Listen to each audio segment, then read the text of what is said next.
مفتی طارق مسعود کے بیانات کے لیے طارق مسعود آفیشیل کو سبسکرائب کریں۔ طارق مسعود آفیشیل۔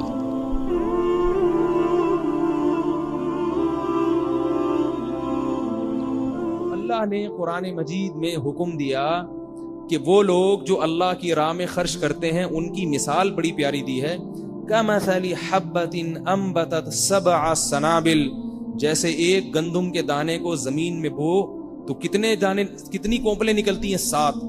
فی کل سنبلۃ مئۃ حبہ، اور ہر کونپل میں 100 دانے ہوتے ہیں، تو ایک دانے سے 700 دانے بن جاتے ہیں۔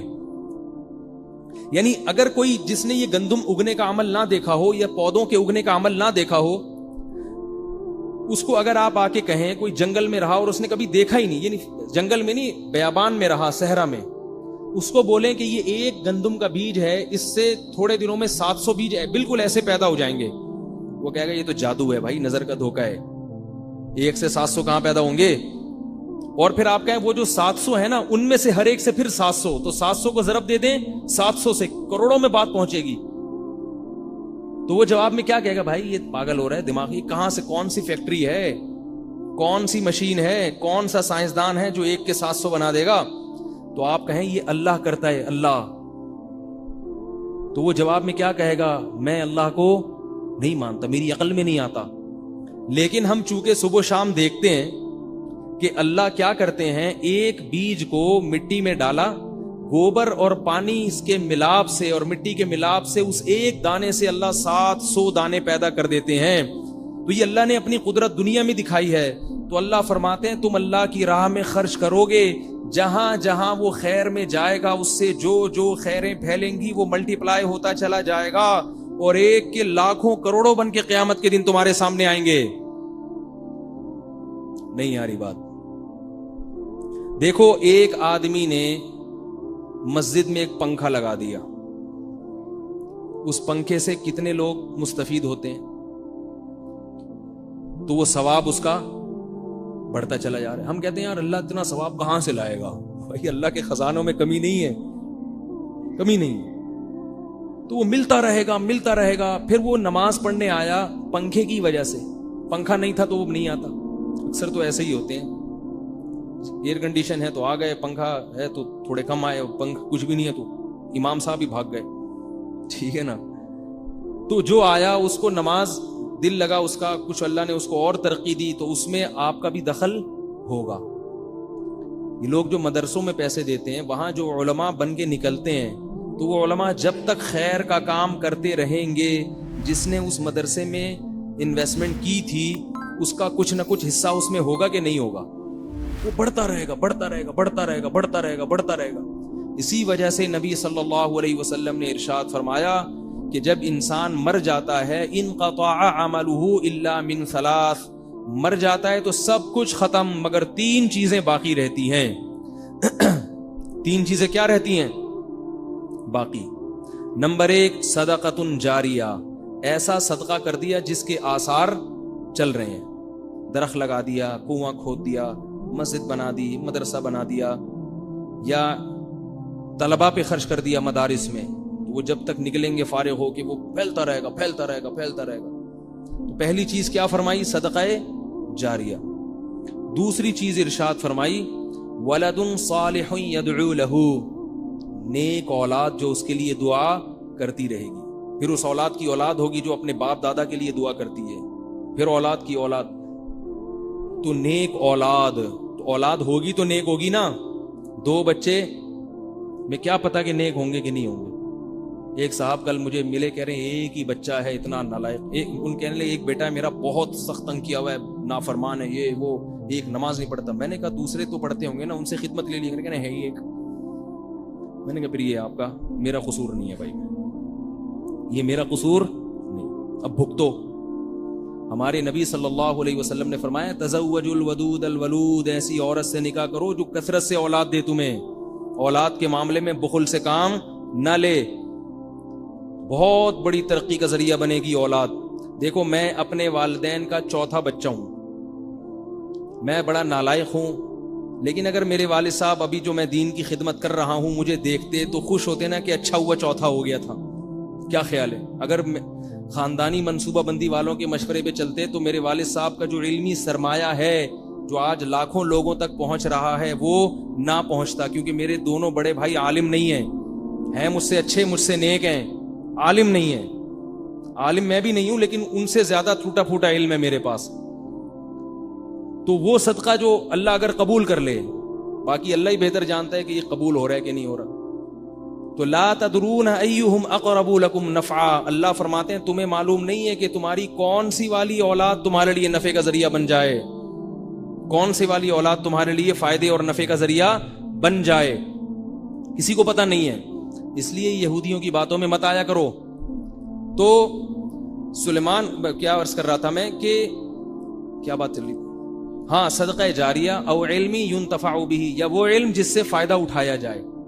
علم چھوڑ کے چلا گیا کوئی, جیسے کسی نے علم کی بات کسی کو بتا دی تو اس نے آگے بتا دی, اس نے آگے بتا دی, یا آپ نے کسی کو, جیسے تبلیغ والے نکلتے ہیں اللہ کی راہ میں, وہ لوگوں کو نکال لیتے ہیں سروزے میں. علم دو طرح کا ہے نا, ایک فضائل کا اور ایک مسائل کا. مسائل کا علم علماء, فضائل کا علم عوام بھی بتاتی ہے. تو وہ پھیلتے پھیلتے وہ کیا ہو گیا کہ وہ, میں آپ کو عجیب واقعہ سناؤں.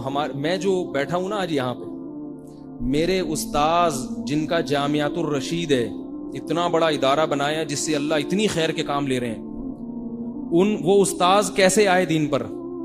ان کے جو والد تھے, ان کے والد کو کسی غلط کیس میں جیل ہو گئی. ہوتا ہے نا کیس ہوتا ہے تو جب تک ثبوت ہو نہ ہو گورنمنٹ اٹھا کے جیل میں ڈال دیتی. وہ بری ہو گئے اس سے الحمدللہ, لیکن جب تک کیس چلا تو وہ جیل ہو گئی. جب جیل میں گئے ہیں, یہ بہت پرانی بات ہے, ان کے والد صاحب کا بھی انتقال ہو گیا, تو وہ جب جیل میں گئے ہیں تو جیل میں ایک ڈاکو ملا. وہ ڈاکو تبلیغی جماعت کے جو امیر تھے حضرت مولانا الیاس رحمۃ اللہ علیہ, ان کی صحبت اٹھائی ہوئی تھی اس ڈاکو نے. اب پتہ نہیں وہ صحیح ڈکیتی میں پکڑا گیا تھا یا غلط الزام تھا, واللہ عالم, لیکن وہ کچھ نہ کچھ ان کے پاس اٹھنا بیٹھنا تھا. تو اس نے جیل میں موقع غنیمت سمجھ کے میرے جو استاذ ہیں ان کے والد کو تبلیغ کرنا شروع کر دی. جیل میں تو کوئی بھی کام نہیں ہوتا نا, تبلیغ والے تو کوئی کام بھی ہو تو نہیں چھوڑتے آپ کو, اور جب آپ فارغ بیٹھے ہوئے ہوں وہ کہتے ہیں یہ تو بڑا ٹائٹ شکارا ہے, یہ بھی کچھ بھی نہیں کر رہا, ابھی اس کو پکڑو. وہ دیکھتے ہیں بھائی کون بندہ ایسا ہے جو مکھیاں مار رہا ہے بیٹھ کے, یہ اس کو تو پکڑو نا, اس کو کیوں چھوڑیں بھائی. تو وہ جیل میں ڈاکو بیٹھا تھا, اس نے کہا یہاں تو کوئی بھی کام نہیں ہے تو کیوں نہ اس پہ محنت کرو. یہ جو آیا بندہ ہمارا, محنت شروع کر دی. اتنا سمجھایا, اتنی محنت کی, وہ مان کے نہیں دے رہے تھے. تو ان کو سمجھایا اچھا تم جب رہا ہو نا تو جا کے ایک دفعہ حضرت مولانا کی خدمت میں بیٹھ جانا, تھوڑا سا کام سیکھ لینا. اللہ نے کیسا رخ بدلا ہے. وہ نکلے اور حضرت کی خدمت میں گئے, تبلیغ میں وقت لگایا, پھر وقت لگایا, پوری زندگی تبدیل ہو گئی. اللہ نے اولاد بہت دی ان کو, 9 تو صرف بیٹے ہوئے ہیں ان کے, سب بیٹوں کو پھر حافظ بنایا, علم میں لگایا.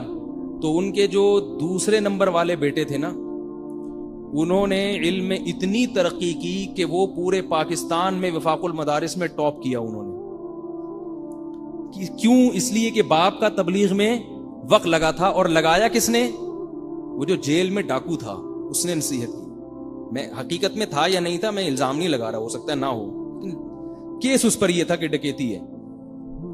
تو اب نتیجہ کیا نکلا, جب تبدیل ہوئے تو بیٹے نے اتنی ترقی کی, پھر ہمارے حضرت مفتی رشید احمد صاحب کے پاس آئے, پھر ہوتے ہوتے ہوتے آج کتنا بڑا ادارہ. حضرت مفتی محمد تقی عثمانی صاحب ان کی تعریف کرتے ہیں, وہ جب وہ بلاتے ہیں تو وہ آتے ہیں وہاں پہ, اور ان کے ہی فیض ہے کہ میں یہاں بیٹھا ہوا ہوں ممبر پہ بات کر رہا ہوں آپ کے سامنے. تو یہ سارا کریڈٹ کس کو جاتا ہے؟ وہ جو 3-4 دن کی محنت جیل میں ایک ڈاکو نے کی, اس کو پتہ بھی نہیں ہے, نہ اس کے بچوں کو پتا ہے کہ ہمارے ابا کیا. وہ تو صحیح سمجھ رہا ہوگا میں نے سروزہ لگوا دیا, ختم ہو گئے, پر لگا لیا ہوگا سروزہ. اب کون, اس وقت فون تو تھا نہیں, ٹیلی فون. وہ اپنے گھر چلا گیا, یہ اپنے گھر چلے گئے. لیکن وہ قیامت کے دن دیکھے گا کہ جامعۃ الرشید بھی اس کے نامہ اعمال میں, بولو بھائی, لکھا ہوا ہوگا. یہ ہے وہ مثال جو اللہ تعالیٰ قرآن کریم میں دے رہے ہیں. اور اسی کو حدیث میں کیا کہا گیا؟ علم ينتفع به, اسی طرح علماء جو علم چھوڑ کر جاتے ہیں، لوگوں کے ایمان کی حفاظت کرتے ہیں، نبی صلی اللہ علیہ وسلم نے فرمایا قابل رشک صرف دو آدمی ہیں، ایک وہ دولت مند جس کو اللہ نے دولت دی اور وہ خیر کے کاموں میں لٹاتا ہے، اور ایک وہ عالم جس کو اللہ نے علم دیا اور وہ لوگوں کو واعظ و نصیحت کرتا ہے، ہدایت کی باتیں بتاتا ہے۔ فرمایا ان دو کے علاوہ کوئی قابل رشک نہیں ہے۔ مطلب یہ کہ یہ نہیں کہ کوئی اور قابل رشک نہیں ہے، حدیث میں حس کا مطلب ہوتا ہے، مفہوم مخالف معتبر نہیں ہوتا، مطلب یہ کہ حقیقی معنوں میں یہی دو قابل رشک ہیں، کیونکہ ان کی خیریں بہت ہیں۔ تو غریب آدمی دولت مند کو دیکھ کے یہ کہے کہ کاش میرے پاس دولت ہوتی تو میں بھی ایسی خیر میں خرچ کرتا، اور جس کے پاس علم نہیں ہے وہ عالم کو دیکھ کے رشک کرے کہ کاش میرے پاس علم ہوتا میں بھی خیر کے کام میں خرچ کرتا، میں بھی علم کی جو ہے نا خدمت کرتا۔ تو یہ وہ دو شخص ہیں جن کے بارے میں نبی صلی اللہ علیہ وسلم نے فرمایا۔ تو اللہ نے کیا فرمایا کہ وہ لوگ جو اللہ کی راہ میں خرچ کرتے ہیں کمثل حبۃ انبتت سبع سنابل، کہ ان کی مثال اس گندم کے دانے کی طرح ہے جس نے 7 کونپلیں پیدا کی، فی کل سنبلۃ مئۃ حبہ، اور ہر ایک میں 100 دانے ہیں، واللہ یضاعف لمن یشاء۔ فرمایا یہ تو عام فارمولہ ہے، لیکن اللہ بعض دفعہ کسی کے لیے اس میں اور زیادہ اضافہ کر دیتا ہے، اور رمضان میں اور زیادہ ثواب بڑھ جاتا ہے صدقات و خیرات کا۔ نبی صلی اللہ علیہ وسلم رمضان میں سخاوت کے دریا بن جاتے تھے، سخاوت کے دریا، حالانکہ آپ کے پاس تھا کیا؟ تو اس کو نہ دیکھا کرو میرے پاس ہے کیا، جتنا ہے اس میں سے کچھ نکال دو۔ اور نبی صلی اللہ علیہ وسلم نے فرمایا انفق یا بلال ولا تخش من ذی العرش اقلال، حضرت بلال کو حکم دیا کہ اللہ کی راہ میں خرچ کرو، اور عرش والے سے غربت کا خوف مت کرو کہ وہ تمہیں غریب بنا دے گا۔ وہ عرش کا مالک ہے، اتنے بڑے عرش کا، تو وہ تمہیں اپنے خزانوں سے نہیں دے گا۔ ہم بہت ڈرتے ہیں خرچ کرتے ہوئے، سب ڈرتے ہیں، میں بھی اسی میں داخل ہوں، سب ایک جیسے ہیں، میں تو اس لیے باتیں کر رہا ہوں تاکہ اللہ مجھے بھی عمل کی توفیق دے۔ بہت ڈرتے ہیں ہم لوگ۔ تو یاد رکھو اللہ کو کنجوس آدمی پسند